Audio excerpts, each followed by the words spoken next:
It Cuts by RDJ. I woke up in a start, sweating and disoriented. The nightmare I just had was a bad one. It was a lot more vivid than the hazy, wavy, and blurry ones I normally get. I usually wake up from the other dreams knowing they were just dreams, but this one was different. It felt like a memory, like it wasn't something I could just shake off. I sat up and threw my legs over the bed, rubbing my head with one hand. Giving my head a shake, I figured I'd better get a move on. Walking to the washroom to do my daily routine, I heard a whisper from behind me. "It sees you now." I paused in my tracks, not knowing where that came from. Just then I felt a sharp pain on my right ankle. I jolted my foot off the floor.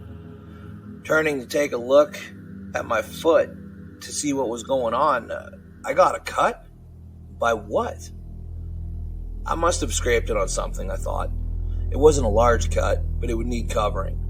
I continued to the bathroom. I opened the first aid drawer, grabbed a Band-Aid, and covered the cut.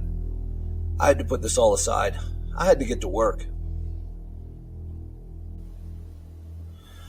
I finished getting ready and walked out to my car. The whole time getting in, it felt like there was something watching me, an uneasiness, a feeling I couldn't shake. I backed up out of the driveway, put it in drive, and headed down the road. Just as I stopped at the second intersection, I heard it again. "It sees you now." Fear gripped me like a chokehold. I froze, a million thoughts running through my head. The light turned green, but I didn't notice. The car behind me honked. I quickly snapped back into reality. I threw my hand up and waved. "Sorry," I said softly, knowing he couldn't hear me. I took my foot off the brake and got going again. With both hands on the wheel, staring straight forward, I felt a sharp sting on my right forearm. Surprised, like I was in a movie, almost in slow motion, I watched a cut begin.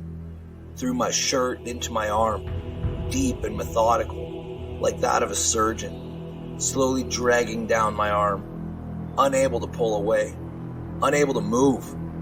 I watched as it kept slicing my shirt and my flesh. Someone or something was holding me still and cutting my arm right in front of me. But there was no one there. Just me, frozen in place. Like the paralyzing venom of a puffer fish, I was helpless just to watch my arm being filleted wide open.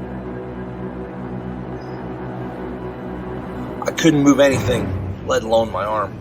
No matter how hard I tried to pull away, blood was soaking my shirt and dripping onto my leg. I was frozen in place. A statue. Gripping the wheel, looking straight ahead, only my eyes were able to move. I realized I was moving fast and couldn't use the brakes. Luckily, there wasn't too much traffic this morning, I thought. Just then, a loud pop, then a hiss. I was let go, it seemed, able to move. I slammed on the brakes. My car slumped down and veered to the right, and I skidded off the road to a stop. I opened the car door as I was slowing down. Just before I stopped, I grabbed my arm where I'd been cut and got out as fast as I could, breathing heavily and shocked. I ripped my sleeve off and wrapped it around my arm to stop the bleeding. Holding myself up with my left arm, I walked around the back of the car to look at what happened. The tire was slashed, about a foot wide. I looked up in disbelief about my situation, still holding my arm. Right then, a little child riding a bike came towards me. As he passed me slowly, I heard him say in a little kid's voice, "It sees you now." I just watched him ride away like nothing had been said, still clutching my right arm closely to my chest. Just then, a loud screeching came from the back of the car, like nails on a chalkboard, but steel on steel. The rear taillight exploded. A large dragging cut was starting on the back of the car, about in the middle, just under the windows. It was moving towards me, cutting right through the paint and aluminum like butter. Like there was an invisible blade cutting it deeply. I took a step back, the cut getting louder and faster.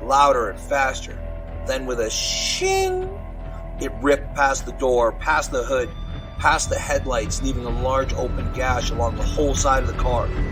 I felt a crippling stomach pain. Blood started creeping up my throat. I coughed up blood. Still coughing, I grabbed my gut and fell to my knees. As I looked down, I saw I was holding my intestines from spilling out. As my insides were trying to slip past my fingers, I tried to put them back in, hand over hand, but they wouldn't stay in. Just in front of me, where the warm pooling blood was collecting, I saw words start to form in the blood, like on a steamy mirror. Spelled out in the blood was, "It sees you now." Frantically gasping and choking, coughing and gripped in terror, I tried to speak and yell for help, but I couldn't. It felt like something was behind me with its hands on my throat, choking me. Frozen on my knees, unable to make a sound, I gripped my stomach to keep my entrails inside. Eyes wide open, blood spilling all over the ground in front of me.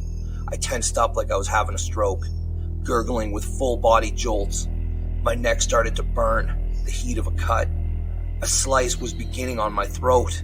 I watched helplessly as more blood from my neck joined the blood from my half-spilled out intestines. I could no longer breathe, just gasping like a fish out of water.